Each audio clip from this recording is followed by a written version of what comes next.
Cool. Hey, everybody. Thought I would do a little bit of a long intro there, like I don't normally do. But how's it going? Welcome to the Saturday afternoon, evening, middle of the night, depending on where you are, live stream. Wow, cool. There's people in the chat and everything. Hey, what's up, Webhead, Ruffian? Good to see ya. Watching from a bar in downtown Denver. Awesome. I'm playing from a basement in Erie, Colorado, not far from you. Mallorca, Spain. Awesome. Love that place. Transitions are so smooth. Well, that's because I wasn't transitioning. We can talk about that if you want, but no transitions. Racking up your next case. Nice. Synth Dad. What's going on, Mark? How you doing? I will see you in 2 weeks, 2.5 weeks, 2 weeks, something like that, in Chicago for NobCon. That will be awesome. Let's see, love the atmospheric stuff coming out of the Ghost. Yeah, the Ghost is pretty cool for that stuff. That's kind of why I have it in here, is it fills in all the gaps in the background and makes some cool atmospheric stuff. And yeah, glad you like it. Throw a didgeridoo. Nice. I wish I had a didgeridoo, but I don't. Wish I could hear this in a club. Well, you can. Got to come see me in a club sometime. That would be awesome. Where are you at? Maybe I'll come to your town and play in your club. Someone sitting next to me at this bar just asked what I was watching, and I said a live techno show, and they immediately replied, oh, like John Summit. Awesome. That's me, John Summit. This is exactly what John Summit is playing on the main stage at Ultra. Yo, what's up? Impressed that he even knew the name. He looked like he was at least 52. Hey, watch it there with the age cracks. 52 is younger than me. All right, let's see here. Techno's becoming more mainstream than ever, or it always was. I'm just too young to know. I don't know if techno's becoming mainstream. I think there's always this thing where there's like, I don't know, a version of techno that becomes mainstream for a minute and then goes away. I think that, yeah, I don't know that techno, like actual techno is becoming mainstream, but I think that bits of techno get used in stuff that's really popular or that becomes really popular. And I think people who aren't as experienced in kind of the depth and breadth of techno think that techno is becoming mainstream. I would say, for me, it's kind of like people who've never had anything spicy in their life. They try pepper and they say, oh my God, this food is so spicy. But it's because they don't know how spicy things can get or how great spicy flavor can be. So I think that the idea, it's kind of like that. Like the techno that's the mainstream right now that's getting popular and that you're seeing in the big festivals, that's kind of like that to the world of techno is kind of like pepper to the world of spice. I think that there's a lot more out there, and I love it. I love that that kind of stuff is getting popular because I know from having seen enough of these musical cycles, I know that people will listen to that, they'll enjoy it, then they'll get bored with it, and then they'll look deeper, and then they'll keep digging deeper and deeper, and then they'll find the kind of stuff that that has always been there and is always kind of like just below the surface, just behind the door of the warehouse, just in the place you don't always go. So yeah, definitely. Yeah, already 52. I know, Mark, you're younger than me.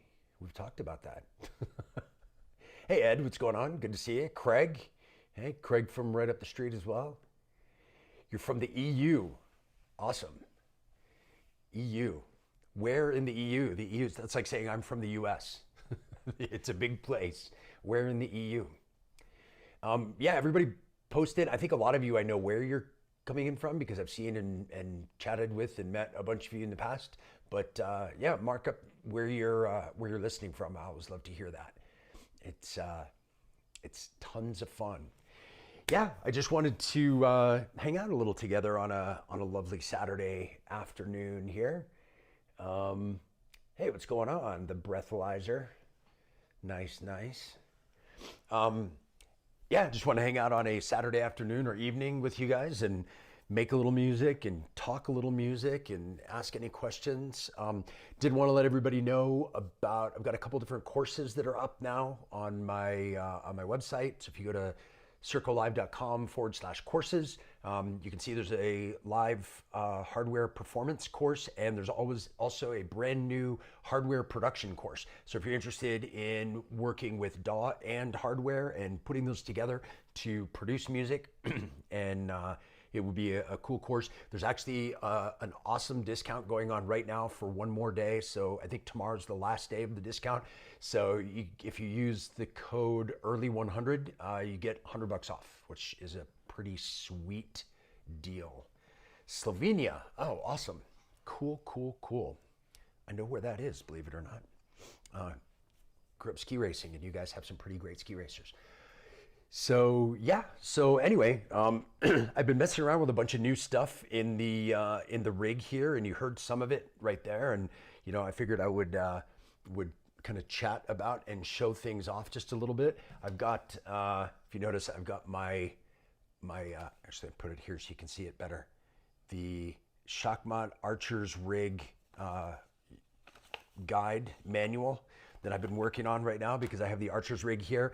Originally got this as a hi-hat module, and I'm actually not using it as hi-hats because I don't know. It's pretty cool. It's a different kind of beast. I can show you this sound that you were just hearing in that little intro bit. That's coming from the Archer's Rig, and that's just one of many sounds.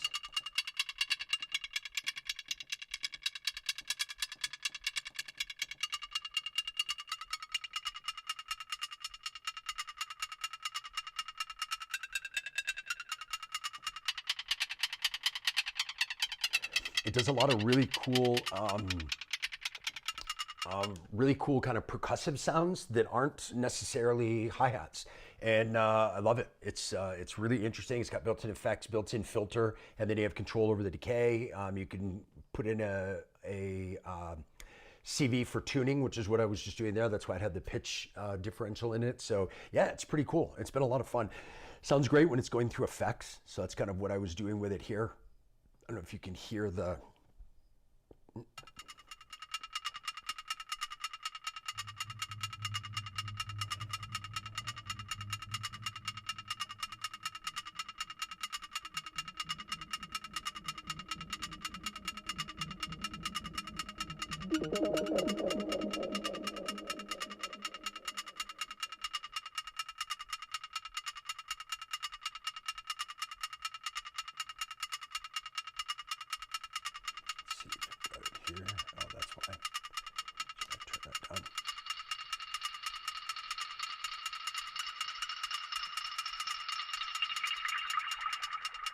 So that's just that Archer's Rig module going through the Ghost.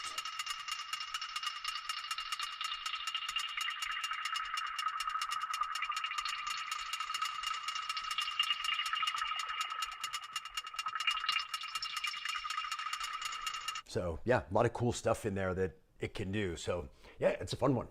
Let's see what we got here. Knobcon is coming. Synth that is playing. Oh, Mark, you're playing. I didn't realize that. That's cool. Excited to see that.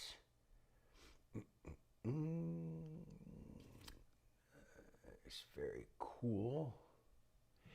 What other Shachmat modules do you have in the setup? Actually, just two right now. I've got the Archer's Rig, which is the one you were just listening to, and the Battering Ram, which is my my new fave kick drum sound, which is, it's funny because there's a kick here and there's a kick here, but the one that's in the Digitact is actually a sample of this module.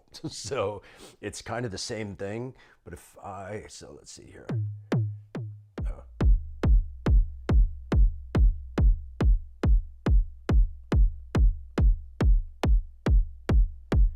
So that's just that kick module, and not going through any kind of processing, no compression, no EQ, no nothing. That's just what's coming out of the module right now. And it's cool because it's got a ton of flexibility. So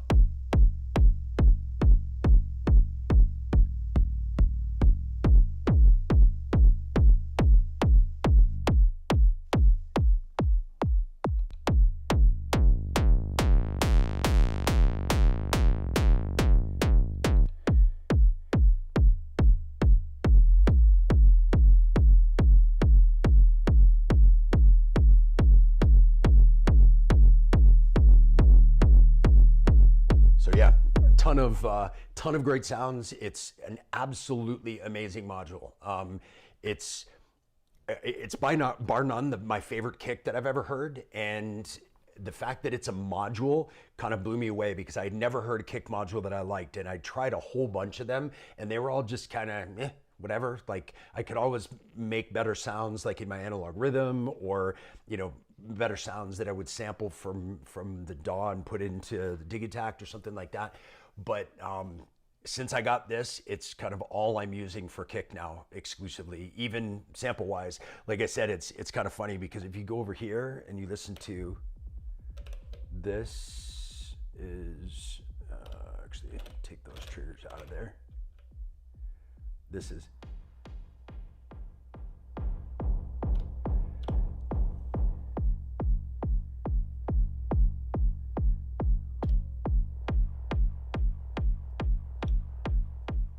take all the effects and the bit reduction off there and everything.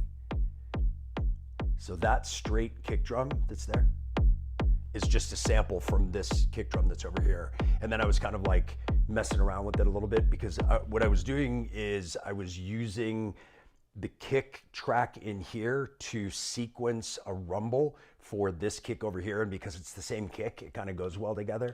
So if you like go the opposite way with that and do just on the off notes and then filter it way down, you get something like this here.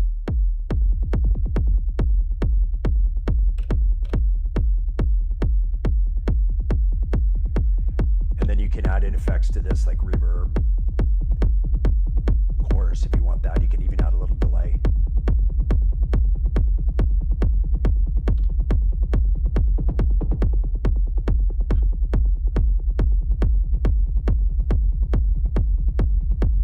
So it gives a nice kick and rumble with a way to control it. So that way if you want to take off the rumble, you can just be kind of cruising along and you can take the rumble off just by doing this. And then you just go back to your straight kick drum, or you can add it in to add in energy. So yeah, it's cool, and I like it too, just because it gives me another kick that I can use if I wanted to, switch up sounds. I can switch it back and forth, but it's the same one, so it gives me kind of the same control as the kick that's in here. So let's see here. Ghost and FX8 on sends. No, FX8 is just the Archer's rig. It's just going into that, and that's kind of new. I just wired that up like an hour ago because I wasn't using that at all. The Ghost is on a send, and the other send from the performance mixer is going into the Cosline, which if you watch the intro to this, you saw me messing with the Cosline a lot. One of the things that I started doing recently, and man, I will never go back. It's one of my favorite things that I've done just kind of on a whim. I had never seen the Cosline used on a send like this. And what's cool is that because it's on a send, it's not just frequency shifting one voice, although it can if that's the only voice you send. But I have it on a send, so I can actually send differing amounts of multiple voices to that send and then frequency shift, and then I have it going through a filter. So it ends up acting like a new kind of composite voice of the other voices, depending on how much I use them. So let's see here. I don't have anything sending to this right now. So let's send, and I have most of these on pre-fade send. So that allows it to, even if I don't have the original dry signal in from that instrument, I can still get a totally wet signal, which will give me something kind of cool to do with that. So let's see if I was to send, try this one. So just to give you an idea, that's this. That's coming from the bass line, the Erica Synth bass. But if I take that dry signal totally out and I'm doing this pre-fade send, then it's going into the Cosline. And actually, if I put the Cosline at 0, it won't frequency shift it at all. All it's doing is, I don't know what you're listening on, but if you're listening on headphones or speakers, you'll hear that it's stereo and it's different. That's one of the things that the Cosline does, is it splits a mono signal into 2 outputs. That's what these both are. And you can change up individual outputs and how much they get affected by the frequency shifter, and then those are both going into the filter here.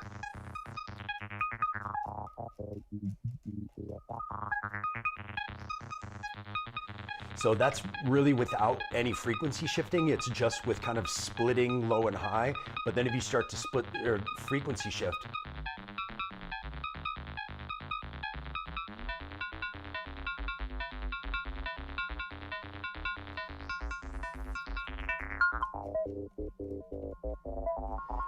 and because that's going through the Ruggiolegio, that has a wave folder as well.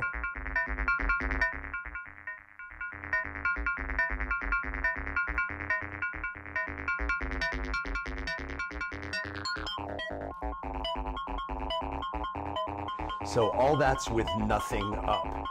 And then if I wanted to blend that with the original sound,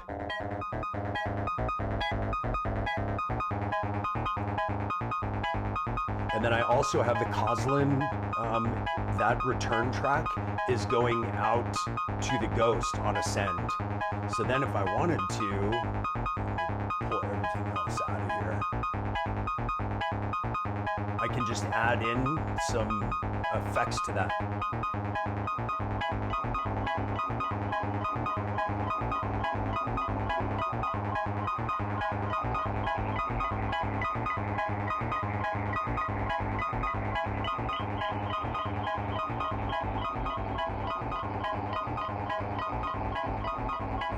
So that's just that melody line going through the frequency shifter and into the Ghost. And if I pull out the dry signal, I still have this part and I can frequency shift it more. And now it's a totally different sound, but it's still in key and it still goes with that original sound.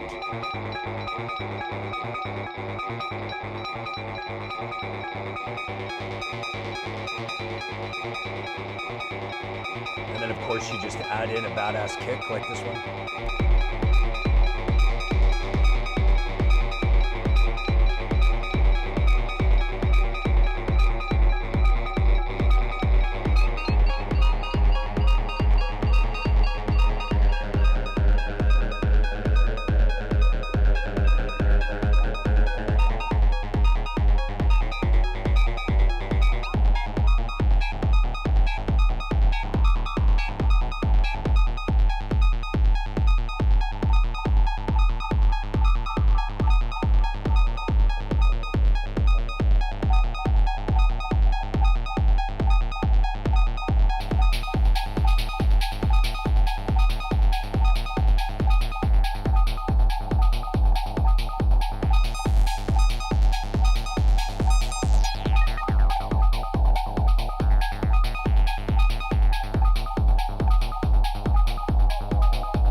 So anyway, you can see how having that Koslin on Ascend is pretty cool. The other thing that I mentioned is you can send things to, take that off, you can send things, so that's going to the Koslin from just that bass. But let's say I wanted to send something like this one that's coming from the pizza. I can also send that at the same time to the Koslin, and I can blend together how much of those two I'm sending. So if I take that back out, this is just the baseline one again, being frequency shifted. But then if I add in some of the pizza,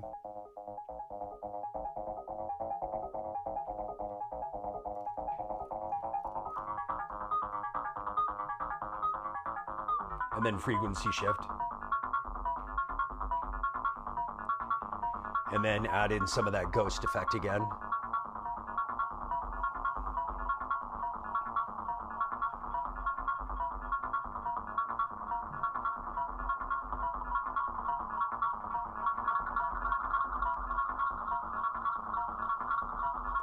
So that's a totally new sound that's being made from those. Now I can also send in other stuff. Like I can send in some of the BIA, which is, that's what's coming from there.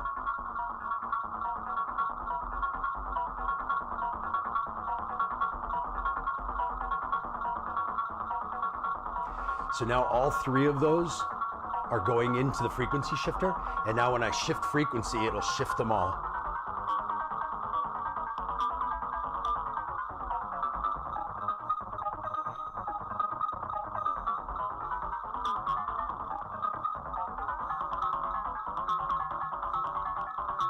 And then obviously through the filter. So that ends up acting like its own voice that's completely independent from how much of the dry signal I use, right? So then if I decided that I wanted to use one of these as a bass at that time,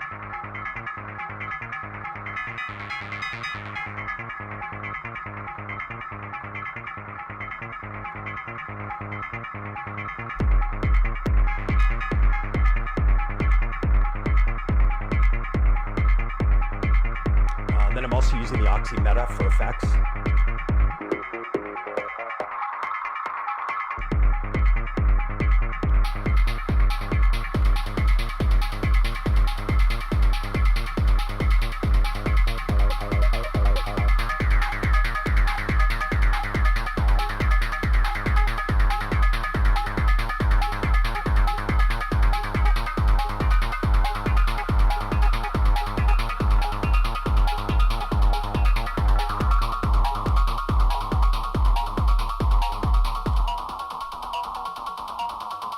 That's no dry signal at all, just the frequency shifted signal and the ghost.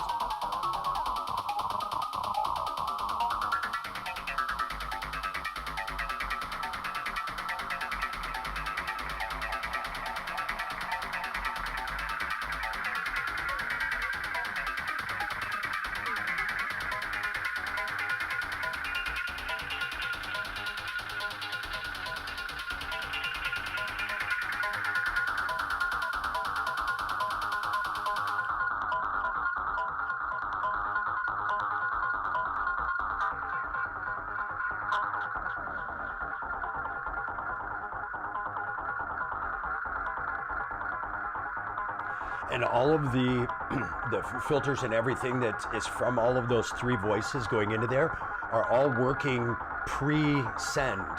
So that means that if I change up the filter, if I change up the decay,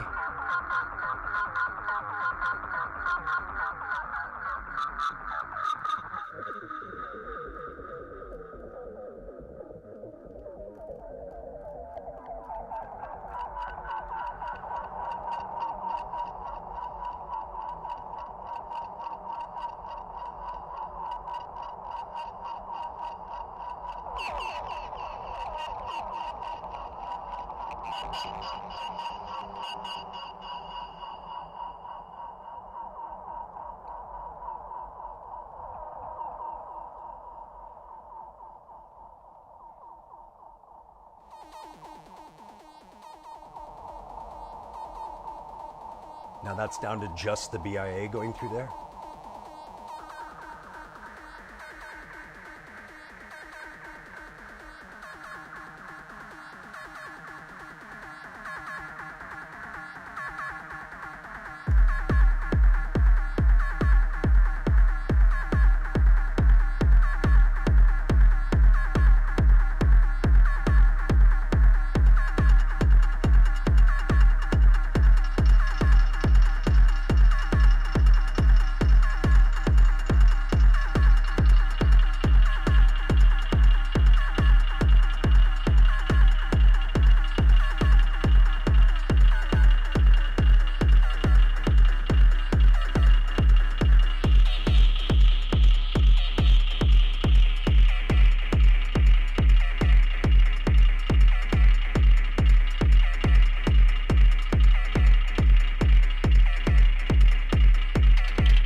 So anyway, that's how I'm using the Cosland and the Ruccileggio and going through the Ghost. So yeah, I get asked about that a bunch, so I just want to kind of walk through and show everybody the way that's working on the sends. So yeah, trying to come up with ways to best use that stuff. I wish I had 5 Coslands so I could put one to each voice, but I don't. So this way I can put them on a send and I can kind of make new stuff by sending different amounts of different things to it. So anyway, let's see what else. Always been intrigued by them, but they seem very obtuse by design. So I think you're talking about this Shockmount modules. You know, it's funny because the Shockmount modules, I was kind of the same way. I never really leaned towards them because they always seemed like they were great for kind of more, I don't know, ambient or generative or whatever. And the way their sequencer works is really interesting. The way a bunch of other stuff works is really different. These modules, on the other hand, are incredibly straightforward. Like the kick is the kick is the kick, and it is the most badass kick ever. The Archer's Rig is great as a hi-hat module, but it's also pretty cool if you, so like if I take the effects off of it and I just go to 9 here.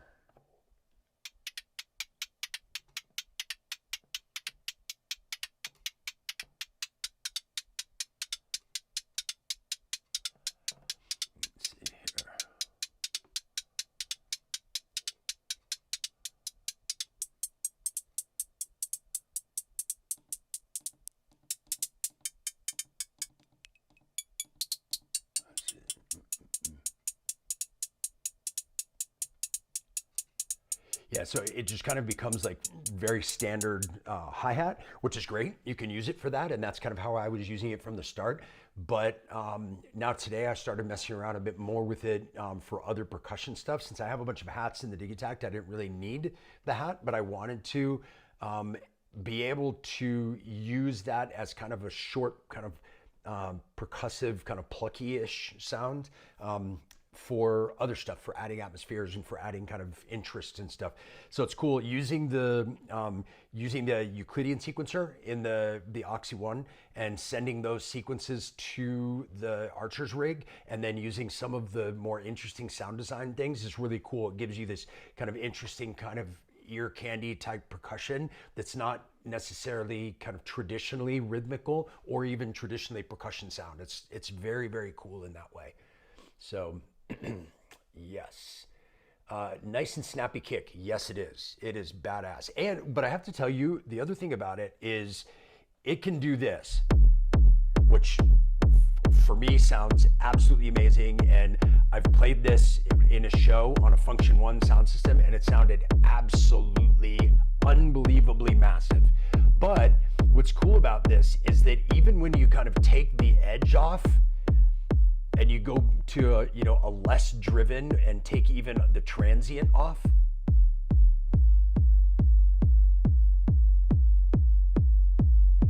you still end up with some really great sounding kicks, right? That are like, they don't have to be this kick, right? But they can if you wanted to, or you can back it off. Or on the other hand, you can go to the red drive circuit, which is the crazy drive, and that's with no transient click at all. If you were to take this and then add in a transient, I'm sorry, but you're gonna have a hard time finding a more massive kick than that.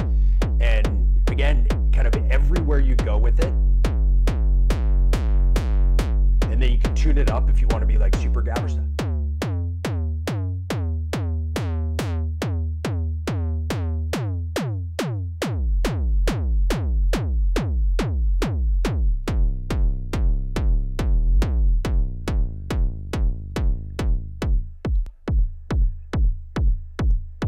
So basically it just gives you so much individual control over everything.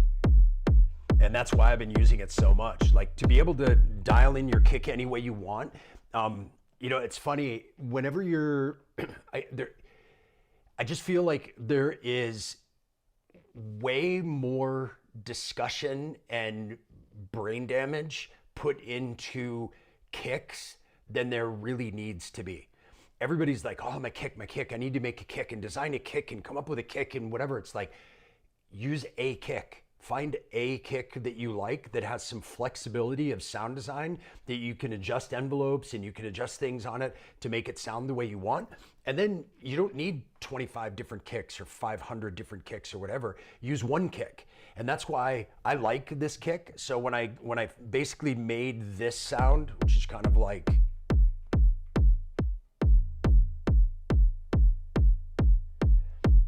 that tends to be the kick that I use more than any other, is that one right there. So what I did was I took that kick and I opened up the decay on that so that I could get a really long decay kick. And then I sampled that into the dig attack, and that's where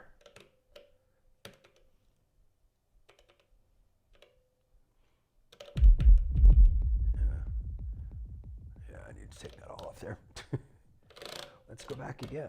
That's where this kick, except I'm going to take all the effects off it now.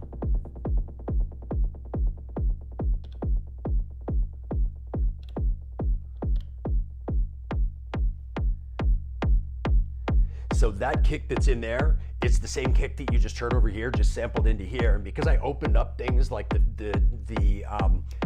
decay and stuff, I have the option to opening up the length of the kick, or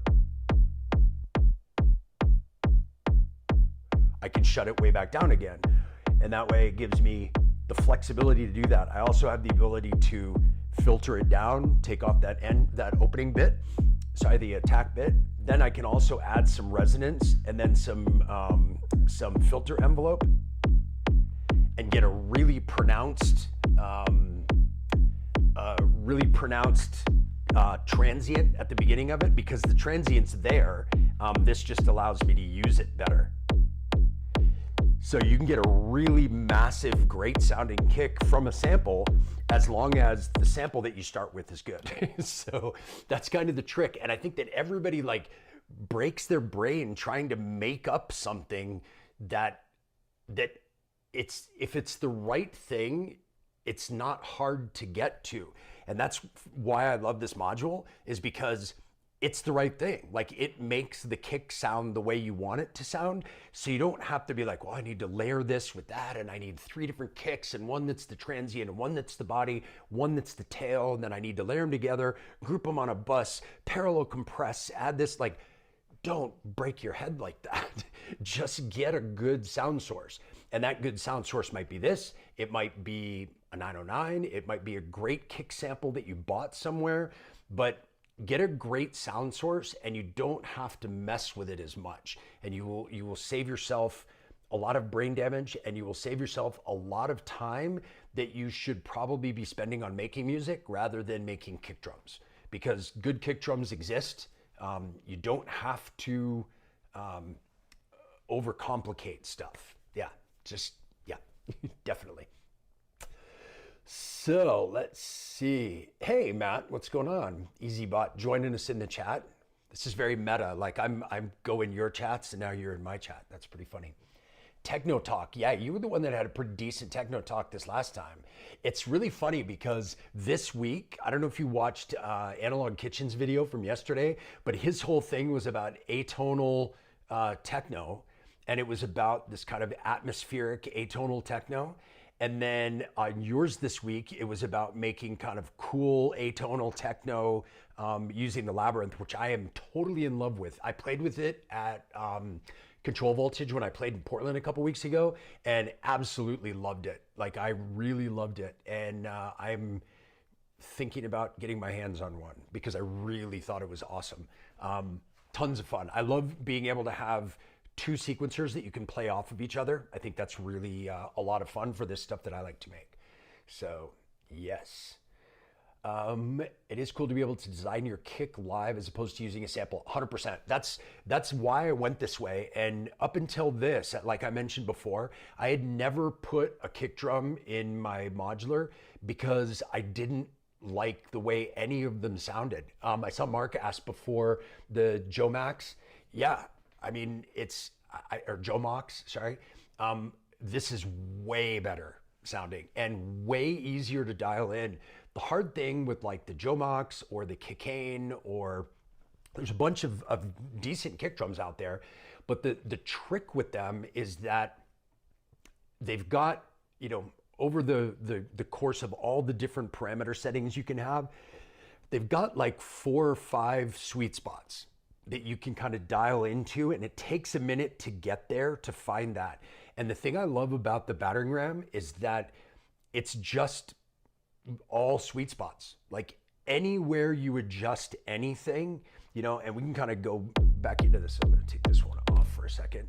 Going back into this one, right? So anything you do, so if you take the click off, you take the transient off, it's a great sounding boomy kick. If you want to tighten it up, just shorten up the decay, and it still sounds great. You want to make it tight with a big transient,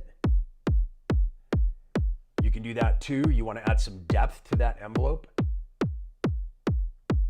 Really make it like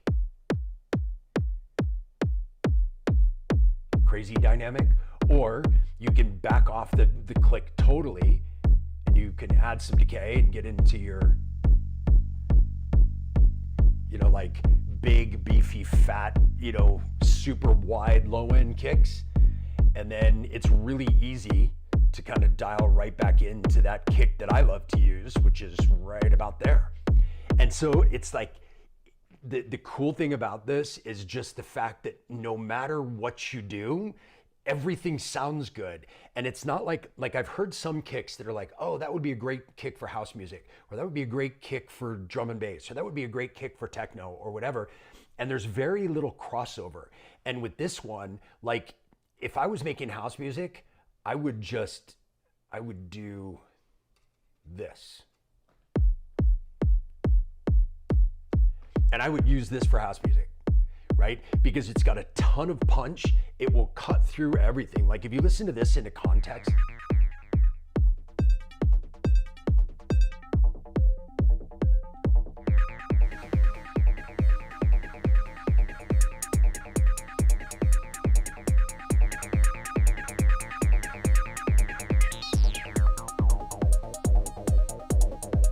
right? Even in context, you can hear how you can hear the kick going right through. And that's with very little transient and very little drive. Like if you find that it's not working much, you can add some transient and really get it to punch through. That was just adding a tiny bit of click, right?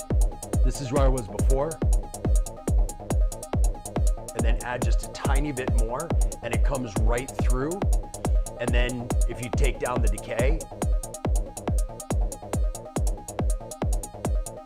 right? So all of a sudden you have a really tight, punchy kick that really punches through a mix, and that's without much drive, right? The amount of drive that you have available to you.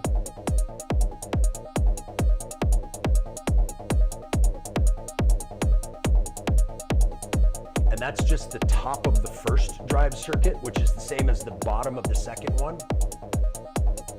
And then you drive this up.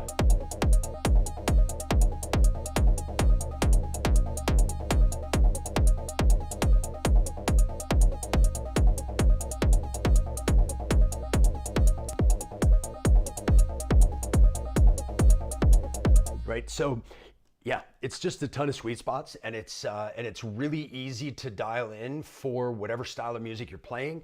And for people who, like Matthew, for example, who switch styles a lot during a set, without having to have 25 different modules or a whole bunch of different samples or something new and different every time, you can just have different settings for this. And what's cool too is that you can save settings in this, and then you can load a setting, you can load a preset that you've designed. And the way they do that, it's pretty cool. They've got, it has an analog engine and signal path, but what the save is it's a save state of the knobs.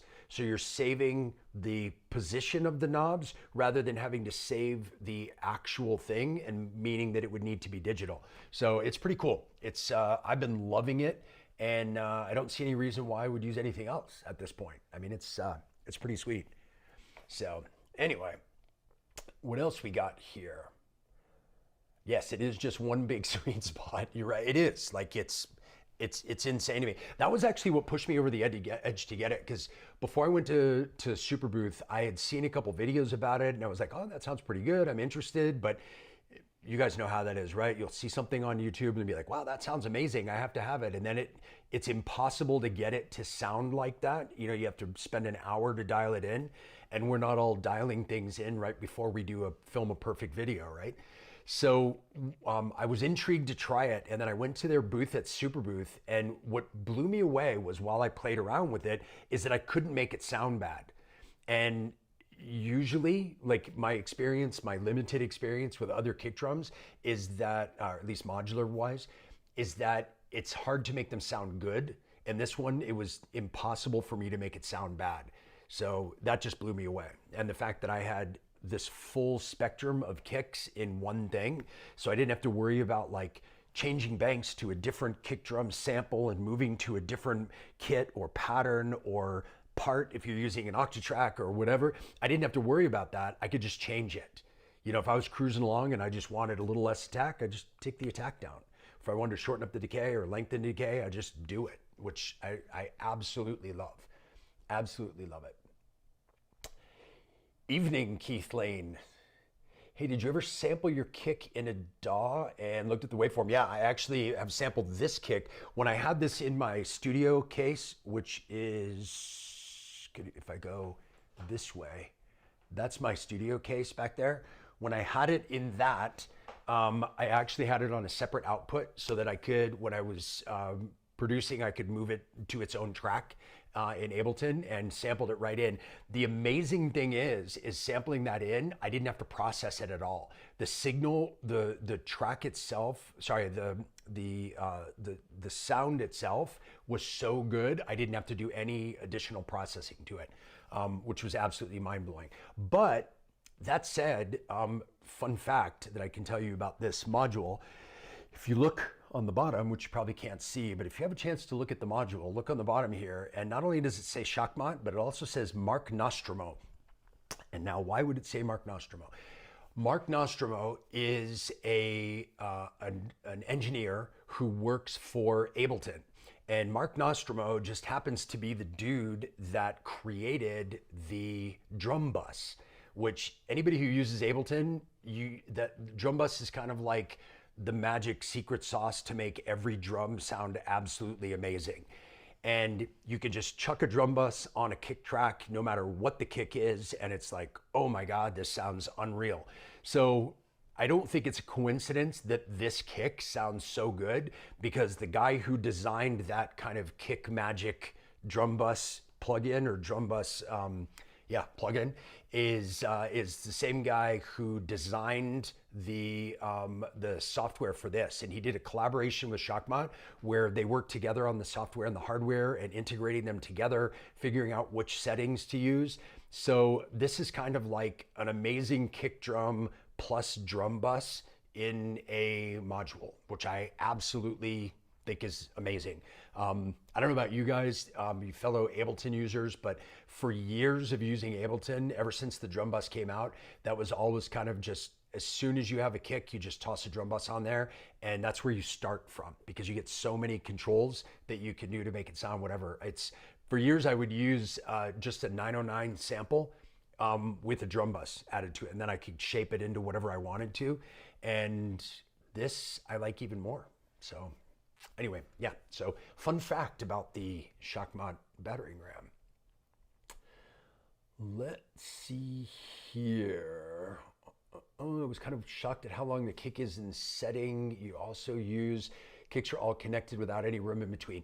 So basically it really kind of depends. Obviously, it depends on the tempo that you're at. And it's another reason why I love having the decay right here, is because if you change tempo and you want to make sure that a kick can fill up all of the space before the next one, but that it's done before the next one, you can shorten up your decay to make that match whatever you're doing. So that way you're not just adding sound waves on top of sound waves and kind of cluttering things up.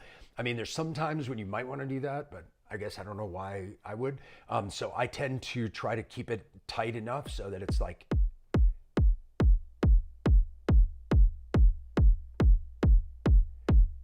so something like that for me. It's just getting to the end of its decay right when the next one starts. So there's not any real overlap. If you shorten it up too much, you get an empty space in between and it sounds a bit jerky. I love filling up the low end with that tail of the kick drum. You know, it's not quite like 808 style, but it is a good way to kind of fill it up all the way right to the end where the next kick comes in. So yeah, anyway, love this module. Shorten the envelope. There's not enough punch, but still play around with it. Yeah, that's generally a problem. And with this, it's not. The filter that's built into this, there's not even a filter. I'm not putting, just so you know, this kick is not going through a filter at all. It does have a built-in high pass filter, which cuts off at 30 Hertz. And you can either activate that or not. It's just a push button. So that's one of those orange lights that's lit up there. So that just helps you cut out low ends. So you just don't have all that kind of sub 30 Hertz craziness. But with the decay here, it allows you to shorten that up so you don't need to filter it off. And it really, with the drive and the decay on this, there's a ton of control over the tightness of the kick. I was, again, shocked when I got it. Like I really didn't expect that at all. So yeah, it doesn't need to have a filter to be able to have that same kind of tightness and punch. Shortening up the decay, because the decay shortening isn't a gradual shortening, it's pretty dramatic. So that way, so if you shorten it down, you're not losing the first part of the body or any of the transient, you're just shortening the length of the decay. So you don't lose, like if you go from here where there's a ton of punch and then you shorten it back down, you're still not losing any of that actual punch of the kick. So pretty powerful. Anyway,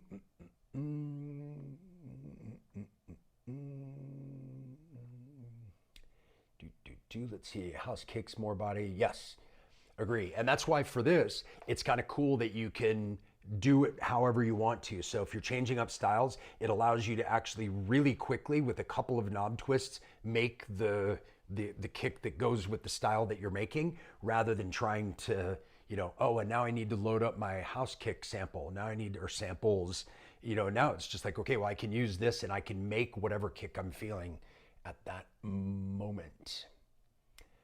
Let's see.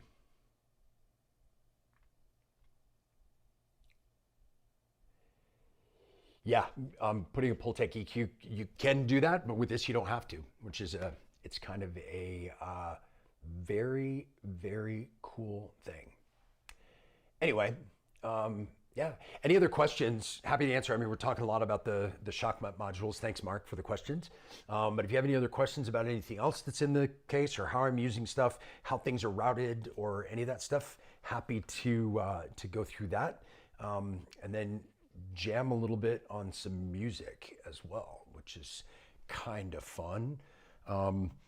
Something else that you may have noticed here, and I don't actually talk about this, I think, enough, but the one of the cool things that I use the Oxi One for a lot is improvising. And if you've probably seen a bunch of these streams, you've seen me, you know, using random generation, like with the Euclidean sequencer and stuff. The way I have it set up right now, just because of the configuration of gear that I have, because I scaled it down, it allows me to have all three of the voices that are in my case are on their own individual mono tracks. And in that case, the sequencer here basically turns into like a piano roll. So you've got the steps across and then you have the notes going up. So like, for example, for a bass line, like what I was doing here with the Eric Ascends is like, here, I'll just,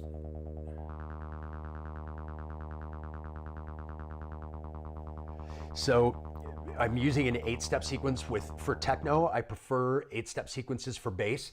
I think that it might just be a 303 thing in my head, but I just like having 8 steps. I like the repetitiveness. I think it gets very hypnotic that way. So you can have that going 8 steps. Then I like to have more melodic things going 16 steps and sometimes with some probability. So it makes it feel a bit longer. So you can have a melody or something that's tonal that's going a bit longer and more flowy.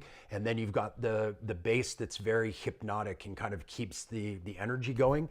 And then I like to bring in things that are polymetric, and so bringing in sequences that are maybe 5 steps long. That's one of my favorites. And if Matthew's still on here, we've talked about this, like 5-step sequences. And I think you were messing around the other day when you were doing that thing on the Labyrinth. You were messing around with 5-step sequences, and I was thinking to myself, like, yes, that's it. Like 5-step sequences are what makes for really super interesting techno. But going back to the bass line here, doing an 8-step sequence on this, because this is very much like a piano roll now, I can kind of draw in or just kind of quickly punch in melodies. So if I wanted a couple notes to go up, since this is kind of a 303 sounding thing, and then you can hold notes down and do octave jumps.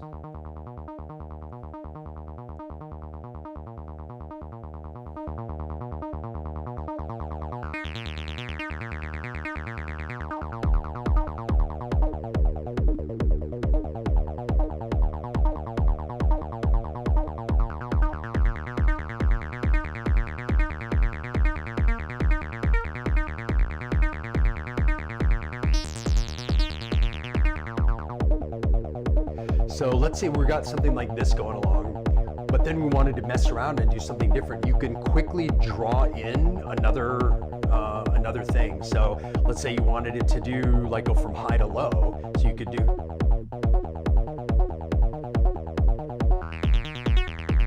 And if you don't like that, you can go back. There's a back button. And then if you want to go back to it again, you can shift in that and then it goes to redo.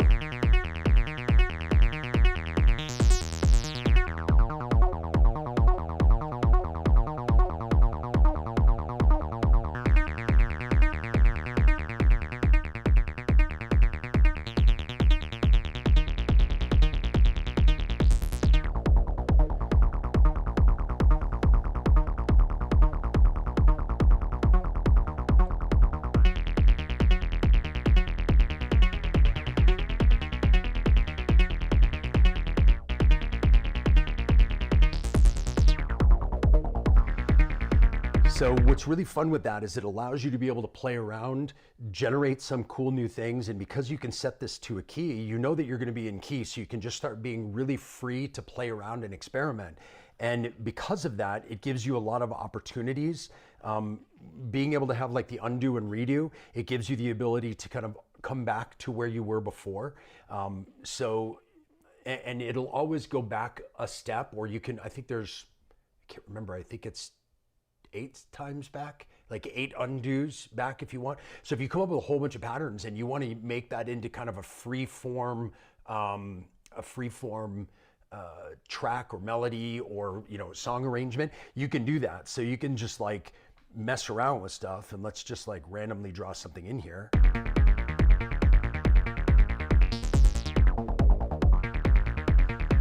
It's funny with the detune. Makes it sound like the Tron soundtrack.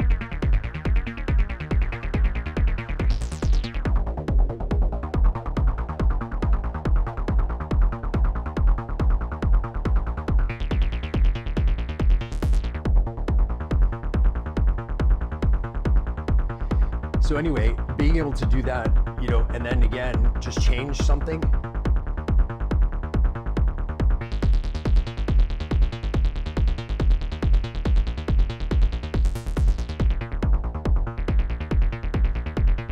So it gives you a lot of ability to play around, and it encourages playing around, which I think is really tons of fun.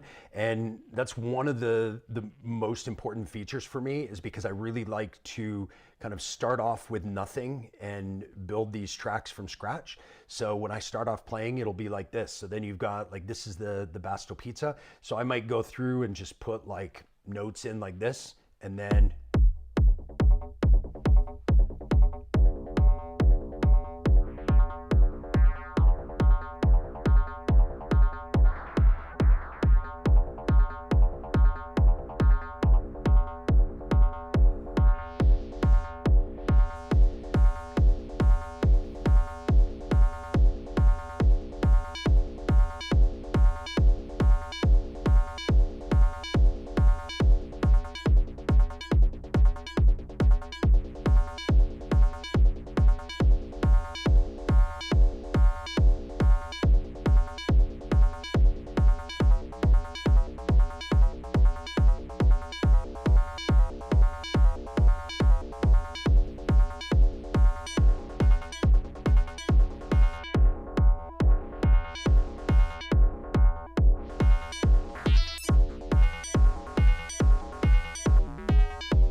of course, you can use the random generation stuff in here as well,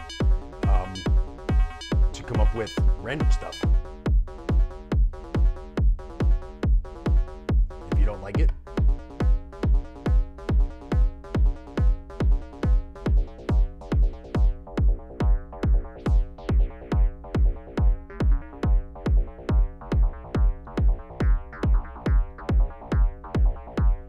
And then of course we can start to put that through the effects like what we were doing before.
Anyway, sorry about that.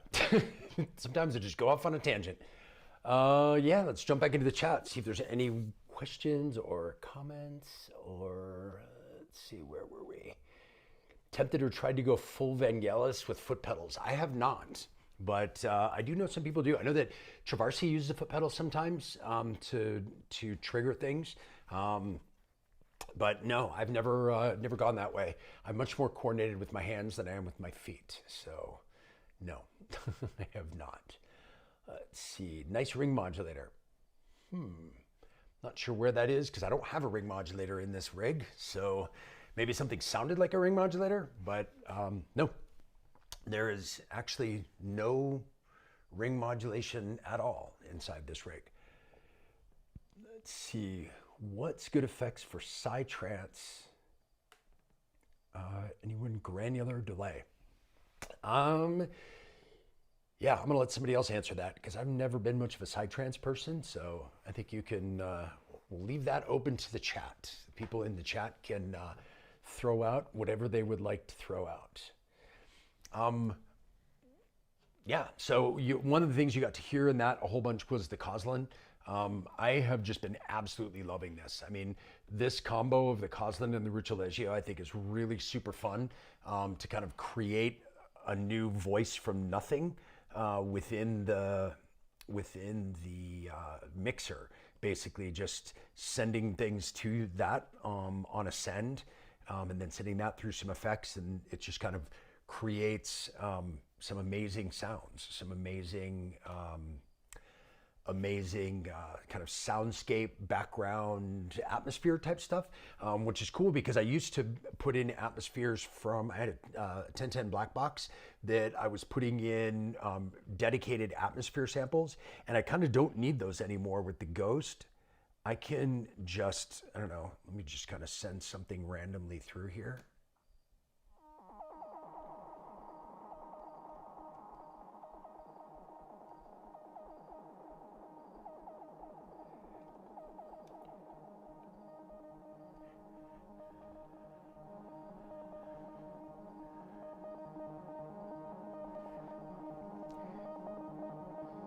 So this background kind of ambient sound is just a bit of the BIA going through the Ghost. And then the way that I have the filter set up, that you can kind of sweep through the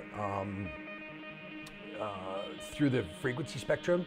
And because I have the resonance turned up quite a bit, that where the resonance is will pick out different frequencies as you move around.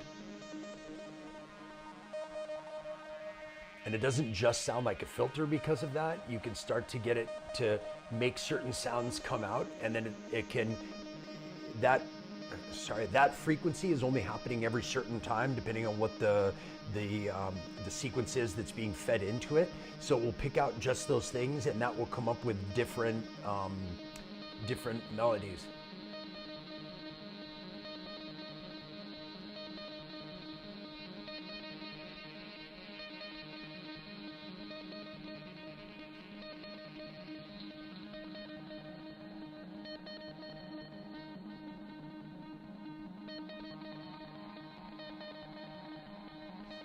So you hear just that, the higher ones, the dot, dot, dot, dot. If I bring up the BIA original sequence,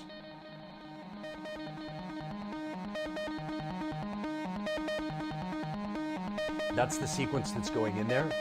But those higher notes, the dot, dot, are the only ones that are being picked up by the filter on here.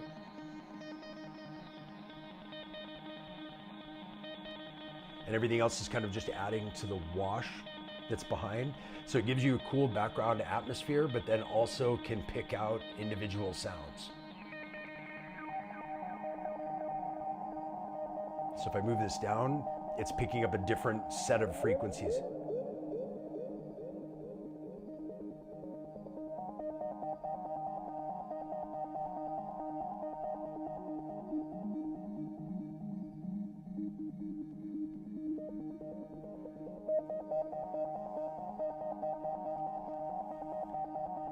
So again, if I was to take out the Ghost and just bring in the BIA, you'll hear This is the sound.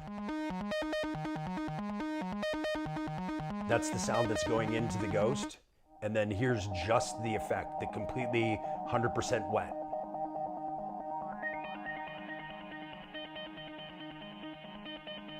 And again, because the Ghost has such a huge the BIA has such a huge palette of sounds, you can switch to the kind of a different type of sound within here.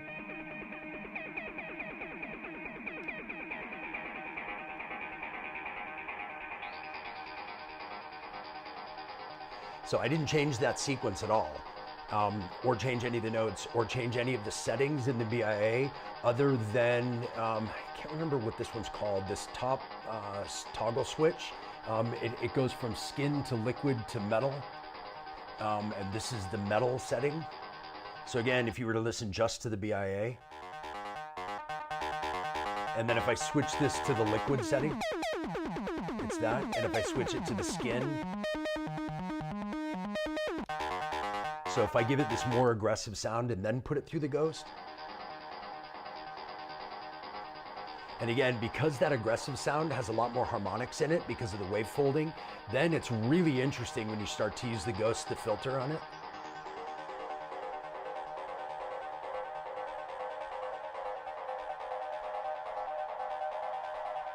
So here, you're just getting that higher kind of pulse.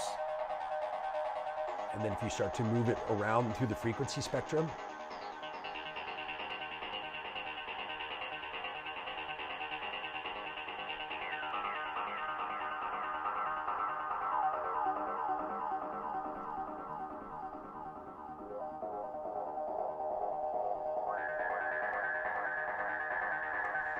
and because it's on a send like this, again, the cool part about it is that you can also bring up bits of the original sound.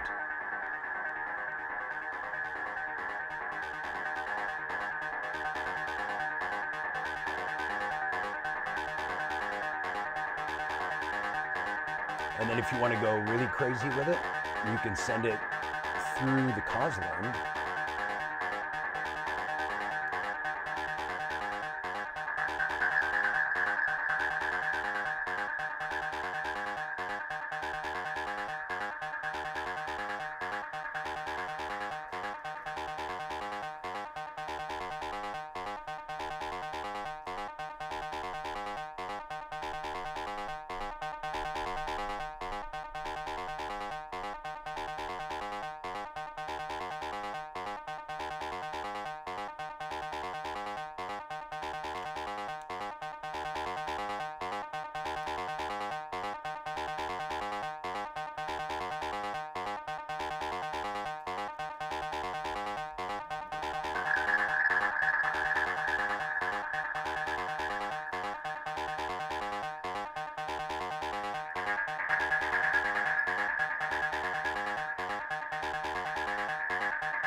If I take out the original,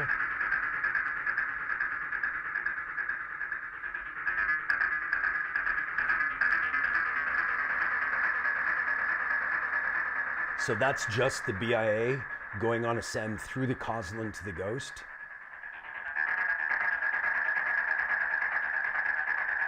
Actually through the Ruccialeggio to the Ghost.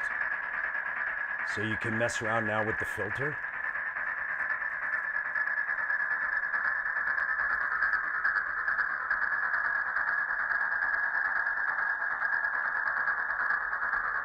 So now you take a sound like that that's going into the Ghost, and you can start to then do that frequency shift.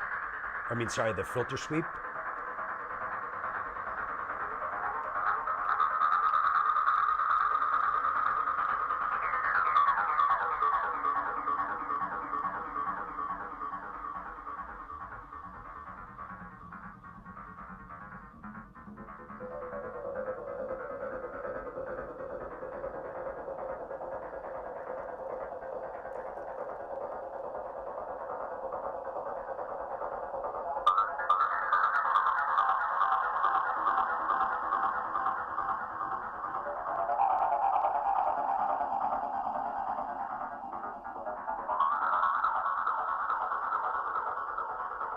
So again, that's all just the send of that one sound, which sounds like this. And again, if I go back to just this affected sound and I change up any setting,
so again, this is all from that exact same pattern that was playing before on the BIA, but just changing up subtle settings on the BIA, going through the frequency shifter, frequency shifting it.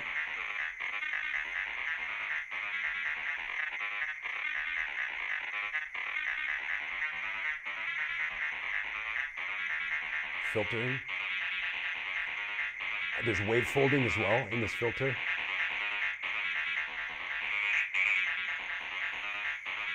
And then that's all going into the ghost.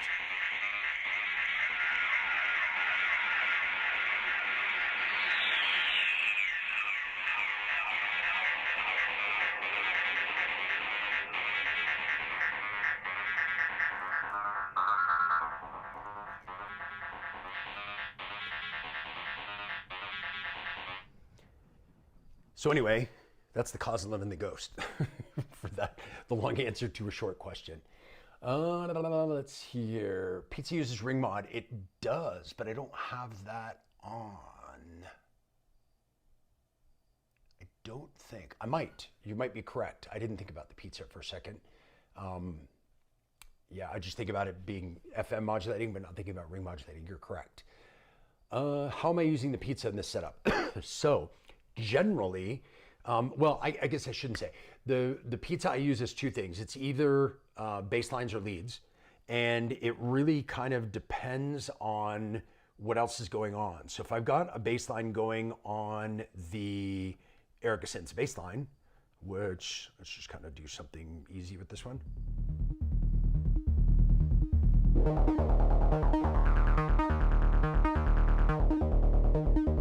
So if I already have a bass line going with that, I'll turn up the octave on the pizza and I'll bring that in as something else.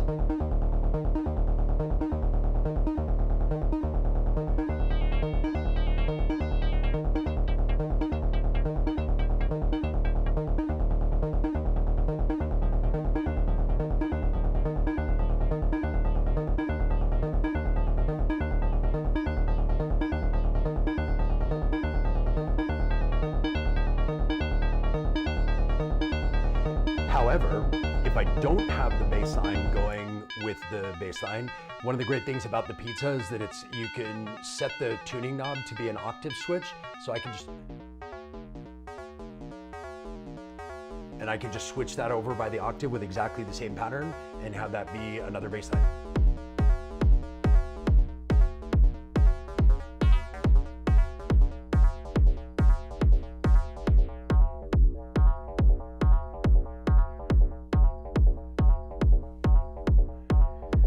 So it really kind of depends. It all depends on what's going, what else is going on in the track. I like to have the two together because they can both be used in that same way. One of the cool things about the Erica Synths bass line is that it has this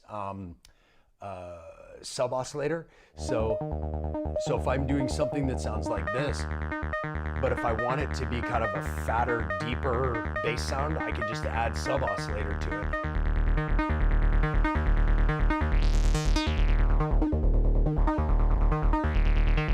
And if go crazy, you can detune.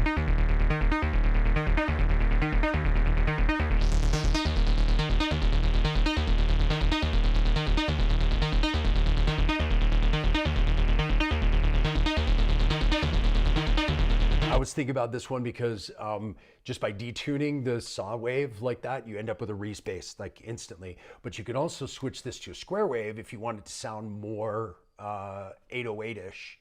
Take out the sub oscillator and take out the detune.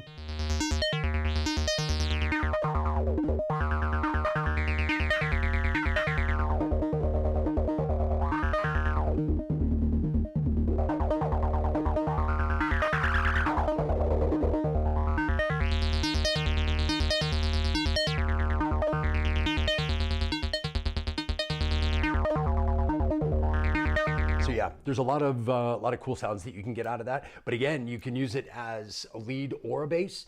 And because of that, depending on whatever I'm using the other for is what I tend to use the other for.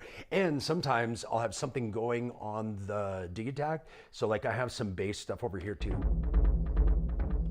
That's not a very good example.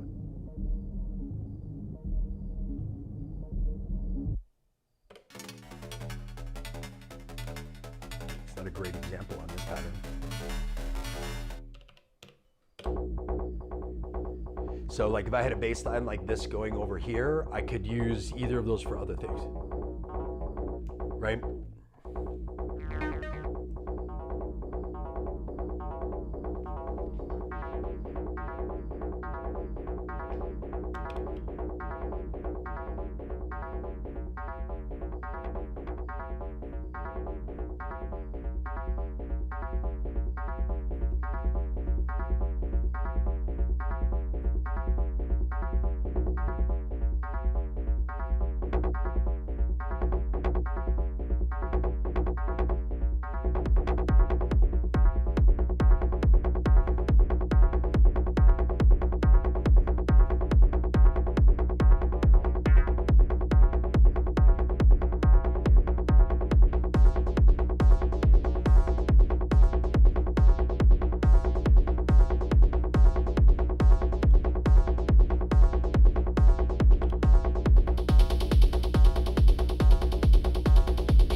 Anyway, sorry again, off on a tangent.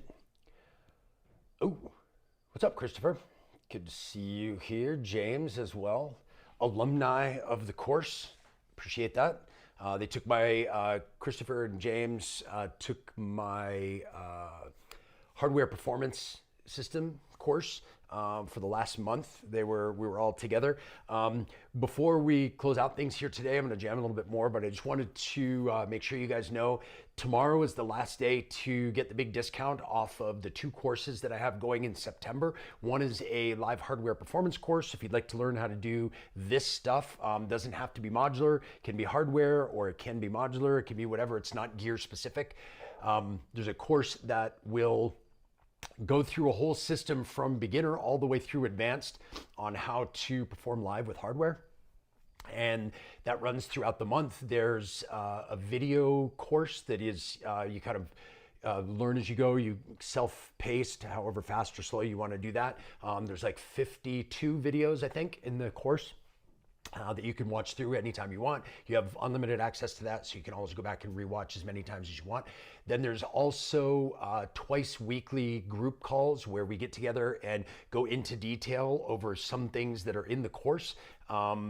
If they want more examples, or if you'd like, me to show you something or walk you through something or explain it in a different way, we can do that. It's kind of great because you learn from each other.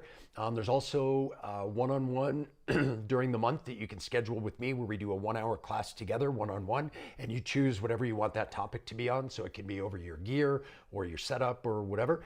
And then there's also a private online community. So everybody who's taken the course, any of the cohorts, so there's already a bunch of people in there from past cohorts.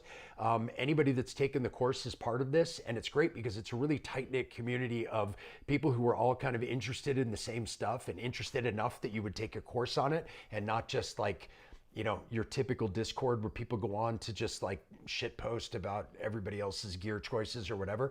This is actually people who are interested in learning how to perform, whether it's in front of a crowd or just performing for themselves and having fun playing their gear is kind of the whole point of this. Then there's other information in there that's about, how to market yourself, how to get gigs, what's the etiquette of playing gigs, traveling with gear, all that kind of stuff, all built up into one course. That's the hardware performance system. And if you go through the link that's in the description below, circlelive.com/courses, that'll take you to the course signup page. And if you use code EASY100 by the end of the day tomorrow, then you get $100 off the total price of the course, which is a huge percent savings. So hopefully that'll get some people in there, but that's only through tomorrow. So if you're interested in that, go ahead and do that. Same thing goes for a brand new course that's going to be launching next September 5th. It will be launching, and that is a hybrid performance course, hybrid production course. So if you're interested in hardware, synthesizers, drum machines, that kind of stuff, and how to use those in production with using computer software, DAW, integrating them together, how to have one control the other, how to have them sync together, how to multi-track from hardware into a DAW, how to arrange, how to use processing in the DAW for hardware, or vice versa, use hardware processing for your DAW. Basically, how to use hardware with a software system in order to be able to produce music, whether you want to release it or whether you just want it for yourself, or share with your friends or chuck up on SoundCloud or whatever. There's a whole section in there about signal processing, mastering, and mixing, which a lot of people have questions about. A ton of stuff about sound design, song structure, arrangement. It is taught using Ableton, but you don't have to use Ableton. All of the stuff is non-DAW specific. So you'll be able to use, if you use Logic or if you use something else, you can still do the course and follow along. There's a lot of kind of basics and fundamentals at the beginning. And then with that course, you get the exact same that you get with the with the performance course, where there's the video course and the twice weekly group coaching sessions online, one-on-one session during the month, and the community. So you get to join in as part of that as well. A couple of other things with the performance one. You send me every week a 10-minute video of you performing live, and I'll send you back some feedback via email as part of the course. We do that each week for the month. And the same goes for the production course, except you can send me recordings of your latest production, and we'll do the same thing. I'll give you some feedback via email on song structure, arrangement,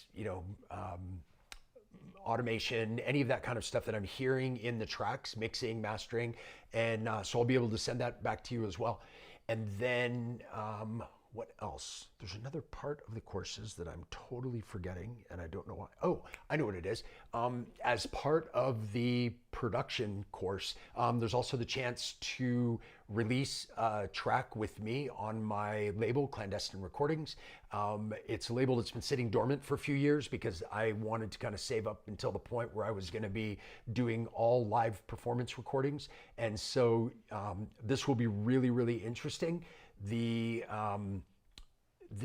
ability to do that, like, it's not guaranteed for everybody, but it'll be open to everybody to send in your tracks that you work on during this, and we will release, we'll do a compilation release from the course on Clandestine Recordings. So it'll be a chance for you to get your music out there, released on all the big platforms and streaming and Beatport and all that kind of stuff. So yeah, so I hope you guys are interested. If you are, please check it out. Link in the description below.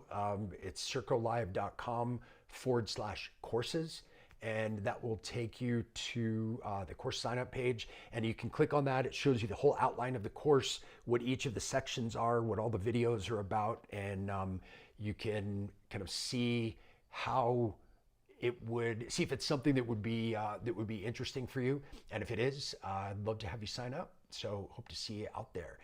I guess as far as that goes, I think we're gonna call it for the day. I do appreciate you guys all joining me here and hanging out and listening to music and asking your great questions. I really do appreciate that.